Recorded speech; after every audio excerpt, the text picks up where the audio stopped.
सोचो, एक घर, रात के 2 बज रहे हैं और 9th फ्लोर से कूदकर 3 बहनें अपनी जान दे देती हैं। इन बहनों की उम्र 12, 14 और 16 साल थी। यही है गाजियाबाद का ट्रिपल सुसाइड केस। पुलिस को उन लड़कियों के घर से एक 8 पेज की डायरी मिली है जिसमें लड़कियों ने सुसाइड का कारण बताया है। डायरी की पहली लाइन क्या थी? We love Korean, love love love. असल में ये लड़कियां कोरियन कल्चर से बहुत ज्यादा ऑब्सेस थी। के ड्रामास, के पॉप, कोरियन एक्टर्स, इतना गहरा ऑब्सेशन कि उन्होंने अपने नाम भी बदल लिए थे, अलीजा, सिंडी और मारिया।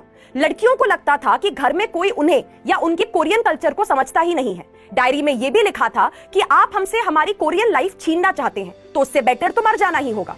लड़कियों का कहना था कि उन्हें इंडियन लड़कों से शादी करने के लिए प्रेशराइज भी किया जा रहा था, जबकि वो कोरियन लड़कों से शादी करना चाहती थी। डायरी में सीधा लिखा था कि we are not Indian, we are Koreans. तीनों बहनें कोरियन ड्रामास और मूवीज देखती थी। उनका एक सोशल मीडिया अकाउंट भी था जिसमें 2000 फॉलोअर्स थे। लेकिन 10 दिन पहले इनके पिता ने इनका अकाउंट डिलीट करवा दिया और लड़कियों का फोन कॉन्फिस्केट करके उसे बेच दिया। वजह, फादर के ऊपर 2 करोड़ का कर्जा था और बिजली का बिल भरने के लिए उन्हें पैसों की जरूरत थी। पुलिस के मुताबिक फादर का फोन बेचना इन लड़कियों के लिए ब्रेकिंग पॉइंट बन गया था। और सबसे शॉकिंग बात इस केस की यह है कि तीनों बहनें 2020 यानी कि कोविड के बाद से स्कूल नहीं जा रही थी। ना इनके कोई फ्रेंड्स थे, ना ही ये बाहर जाती थी, मतलब पूरी तरीके से सोशली आइसोलेटेड।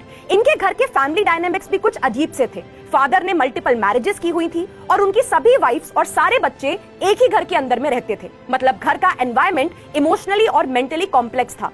डायरी का लास्ट मैसेज यही था कि you tried to make us give up Korean, Korean was our life, that's why we committed suicide, sorry पापा।